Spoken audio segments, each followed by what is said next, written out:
بسم اللہ الرحمن الرحیم۔ السلام علیکم محترم ناظرین، نبی کریم صلی اللہ علیہ وآلہ وسلم ان کا خواب سن کر ایک لمحے کو خاموش ہو گئے۔ ایسا لگ رہا تھا جیسے وہ کسی دوسرے کی بات سن رہے ہوں۔ حضرت جبرائیل علیہ السلام جب بھی اللہ کا پیغام لے کر آتے تھے، نبی کریم صلی اللہ علیہ وآلہ وسلم اس طرح خاموش ہو جایا کرتے تھے۔ انہوں نے وہ خواب رات کے آخری پہر دیکھا تھا۔ عجیب وحشت ناک خواب تھا۔ ان کا پورا جسم پسینے میں نہایا ہوا تھا اور دل کی دھڑکن بے قابو ہوئے جا رہی تھی۔ سوتے سوتے اٹھ کر انہوں نے پانی پیا تو حالت ذرا سنبھلی۔ اب نامعلوم اندیشوں نے ان پر خوف سا طاری کر دیا تھا۔ خواب ایسا تھا کہ حقیقت معلوم ہوتا تھا کہ لیکن الفضل اس حقیقت کو ماننے کو تیار نہیں تھی۔ بھلا یہ کیسے ہو سکتا ہے کہ کسی کے جسم کا ٹکڑا کاٹ کر ان کی گود میں ڈال دیا جائے؟ انہوں نے خواب میں دیکھا تھا کہ اللہ کے رسول حضرت محمد صلی اللہ علیہ وآلہ وسلم کے جسم مبارک کا ایک ٹکڑا کاٹ کر ان کی گود میں رکھ دیا گیا ہے۔ الفضل کا دل کسی انجانے خوف سے ابھی تک لرز رہا تھا۔ گھوم پھر کر ان کا دھیان اللہ کے رسول ہی کی طرف جاتا تھا۔ ان کی جان کے دشمن بے شمار تھے۔ کفار، مشرکین اور منافقین سبھی رسول اللہ صلی اللہ علیہ وآلہ وسلم کے خون کے پیاسے تھے۔ مسجد نبوی سے اذان فجر کی آواز بلند ہوئی تو الفضل اپنے خیالوں سے چونکی اور نماز کی تیاری میں مصروف ہو گئیں۔ ان کا دل بجھا بجھا سا تھا۔ وہ جلد از جلد رسول اکرم صلی اللہ علیہ وآلہ وسلم کی خدمت میں حاضر ہونا چاہتی تھیں کہ ان سے اپنا خواب بیان کریں۔ نماز سے فارغ ہوتے ہوتے صبح کا اندھیرا رخصت ہونے لگا تھا۔ الفضل نے چادر اوڑھی اور مسجد نبوی جانے کے لیے گھر سے نکل کھڑی ہوئیں۔ رسول اکرم صلی اللہ علیہ وآلہ وسلم فجر اور عشاء کی نماز کے بعد مختصر سا درس دیا کرتے تھے۔ اس وقت بھی وہ صحابہ کرام کے درمیان بیٹھے تھے اور ان سے محو گفتگو تھے۔ الفضل بھی ایک کونے میں جا کر بیٹھ گئیں۔ ان کی نظریں نبی کریم صلی اللہ علیہ وآلہ وسلم کے چہرے کا طواف کر رہی تھیں۔ تھوڑی دیر بعد اللہ کے رسول اٹھ کھڑے ہوئے۔ الفضل جلدی سے ان کے قریب پہنچی۔ یا رسول اللہ، آج میں نے ایسا خواب دیکھا ہے کہ ان کی آواز بھر گئی تھی۔ اللہ رحمان و رحیم ہے، وہ کرم کرے گا انشاءاللہ، تم خواب بیان کرو۔ نبی اکرم کے لہجے میں بے پناہ شفقت تھی۔ نبی کریم صلی اللہ علیہ وآلہ وسلم غریب طبقے کے لوگوں، کنیزوں اور غلاموں سے انتہائی عزت سے بات کیا کرتے تھے کہ وہ لوگ کسی احساس کمتری کا شکار نہ ہوں۔ نبی کریم کی اس محبت امیز برتاؤ کو دیکھ کر الفضل کی آنکھوں سے بے اختیار آنسو بہنے لگے۔ آقا، میں نے خواب دیکھا ہے کہ وہ کہتے کہتے رک گئیں۔ ہاں بتاؤ، تم نے خواب میں کیا دیکھا؟ نبی کریم صلی اللہ علیہ وآلہ وسلم نے شفقت سے کہا، میں نے دیکھا کہ آپ کے جسم مبارک کا ٹکڑا کاٹ کر میری گود میں رکھ دیا گیا ہے۔ الفضل نے یہ مشکل اپنی بات مکمل کی۔ ان کا دل بری طرح لرز رہا تھا، آنکھوں سے آنسو بہہ رہے تھے۔ نبی کریم ان کا خواب سن کر ایک لمحے کو خاموش ہو گئے۔ ایسا لگ رہا تھا جیسے وہ کسی دوسرے کی بات سن رہے ہوں۔ حضرت جبریل جب بھی اللہ کا پیغام لے کر آتے تھے، نبی کریم صلی اللہ علیہ وآلہ وسلم اس طرح خاموش ہو جایا کرتے تھے۔ پھر اگلے ہی لمحے آپ کے چہرے پر مسکراہٹ نظر آئی۔ ایسا لگا جیسے انہیں کوئی بہت بڑی خوشخبری سننے کو ملی ہو۔ الفضل، تمہارا خواب بہت مبارک ہے۔ اس کی تعبیر یہ ہے کہ میری بیٹی فاطمہ کے گھر ایک بیٹا پیدا ہوگا جس کی پرورش تم کرو گی۔ اللہ کے رسول صلی اللہ علیہ وآلہ وسلم نے الفضل سے فرمایا۔ خواب کی تعبیر سن کر الفضل کا چہرہ کھل اٹھا۔ انہوں نے اپنے آنسو چادر کے پلو سے پونچھے اور ایک طرف کو ہو گئیں۔ نبی کریم باوقار انداز سے آہستہ آہستہ قدم اٹھاتے ہوئے اپنے حجرے کی طرف بڑھنے لگے۔ الفضل اپنی خوش قسمتی پر نازاں تھیں کہ اللہ تعالیٰ نے انہیں ایک ایسے کام کے لیے منتخب کیا جس کے بارے میں وہ تصور بھی نہیں کر سکتی تھی۔ جناب فاطمہ کا گھر تو وہ گھر تھا جہاں فرشتے آیا کرتے تھے۔ جناب فاطمہ چکی پیسنے میں مصروف ہوتیں تو ان کے بیٹے حسن کا جھولا خود بخود ہلنے لگتا، جیسے کوئی اندیکھی طاقت جھولا جھیل رہی ہو کہ بچہ اٹھ نہ جائے۔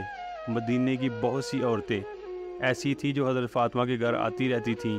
یہ پر اسرار واقعات انہوں نے کئی بار اپنی آنکھوں سے دیکھے۔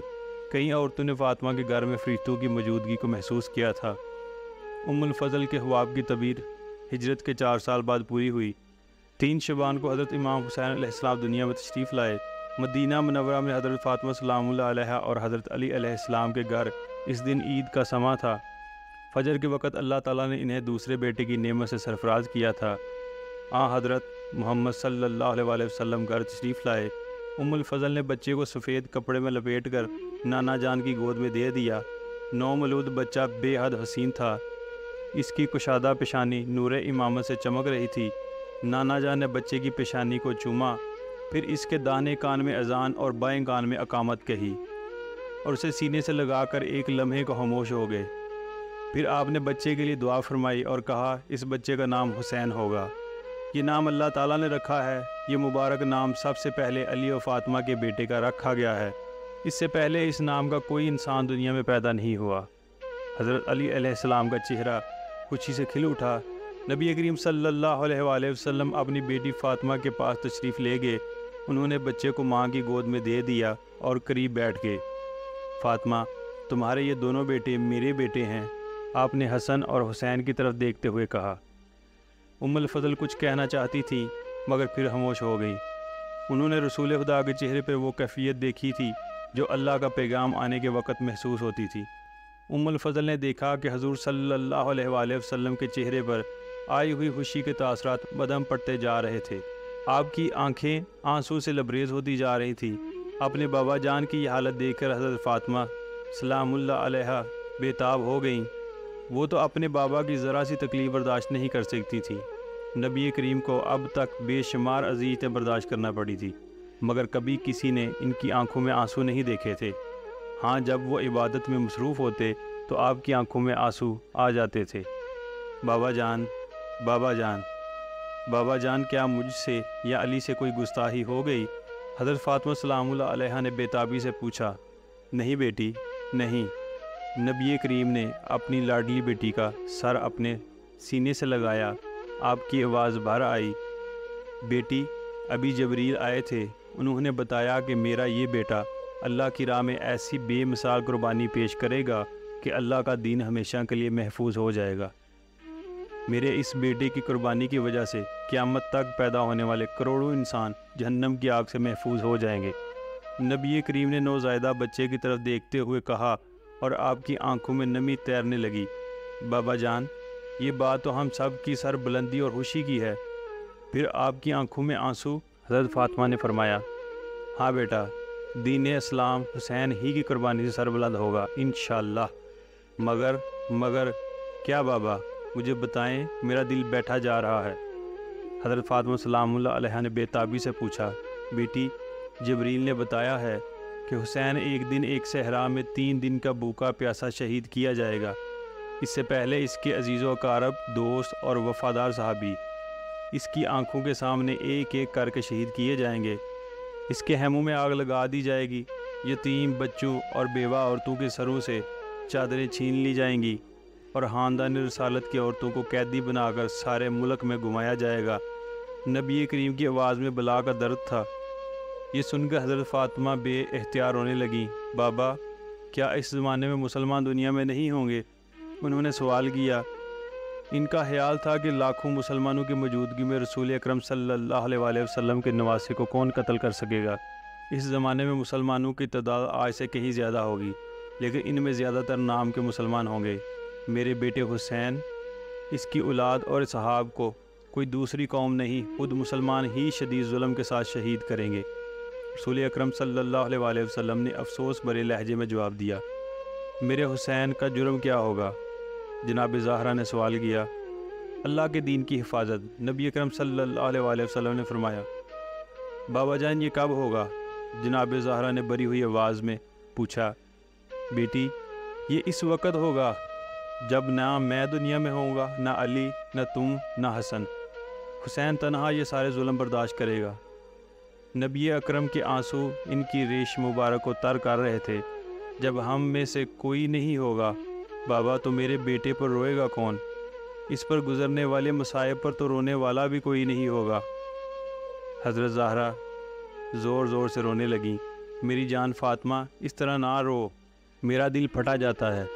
اللہ تعالیٰ ہر دور میں کچھ لوگوں کو پیدا کرتا رہے گا جن کے بوڑھے حسین کے ساتھی بوڑھوں پر، ان کی عورتیں عورتوں پر، جوان جوانوں پر اور بچے بچوں پر ہونے والے مظالم کو قیامت تک محسوس کر کے آنسو بہاتے رہیں گے۔ نبی اکرم صلی اللہ علیہ وآلہ وسلم نے بتایا، دوستو کہانی تو ختم ہو گئی، مجھے آپ سب کی آنکھوں میں آنسو نظر آ رہے ہیں۔ آنسو کی یہ نعمت انسان کے علاوہ شاید ہی کسی دوسری مخلوق کو عطا کی گئی ہو۔ آپ کی آنکھوں کے آنسو جناب زہرا کے سوال کا جواب ہیں۔ یہ آنسو رسول اکرم صلی اللہ علیہ وآلہ وسلم کی دعا کا نتیجہ ہیں۔ یہ آنسو حضرت امام حسین علیہ السلام سے محبت کرنے والوں کے لیے اللہ کا وعدہ ہے۔ ان آنسوؤں کی قدر کیجئے۔ امام حسین علیہ السلام کی مظلومیت جب بھی یاد آئے اور آنکھوں میں آنسو بھر آئیں تو دل میں امام حسین علیہ السلام سے مخاطب ہو کر کہا کریں کہ یا امام حسین، کاش کربلا میں ہم بھی آپ کے ساتھ ہوتے اور دین کے دشمنوں سے لڑتے ہوئے اپنی جان آپ کے قدموں میں قربان کر دیتے۔ دین کی سر بلندی کے لیے دنیا کی سپر طاقتوں سے مردانہ وار جنگ کرنے والے ہمارے آقا، ہمیں وہ حوصلہ و طاقت عطا کیجئے کہ ہم آپ کی مظلومیت پر صرف آنسو ہی نہیں بہائیں بلکہ آپ کی صبر و تقوی، آپ کی عبادت اور ریاضت اور آپ کی جرأت و بہادری جیسی صفات ہم میں بھی پیدا ہو جائیں، تاکہ آج برپا ہونے والے کربلا میں ہم خاموش تماشائی نہ بنے رہیں، بلکہ آپ کی اور آپ کے با وفا ساتھیوں کی طرح ہم بھی ظالم حکمرانوں کے خلاف کلمہ حق بلند کر سکیں، ہوا اس میں ہم اپنے خون میں نہا جائیں آپ کی طرح یا سید و شہداء۔ محترم ناظرین، اگر آپ کو آج کی یہ معلوماتی ویڈیو اچھی لگی ہو تو میرے چینل کو لائک اور سبسکرائب کر دیجئے، اور ہو سکے تو اس کو شیئر بھی کر دیں۔ جزاک اللہ، اللہ ہم سب کا حامی و ناصر ہو۔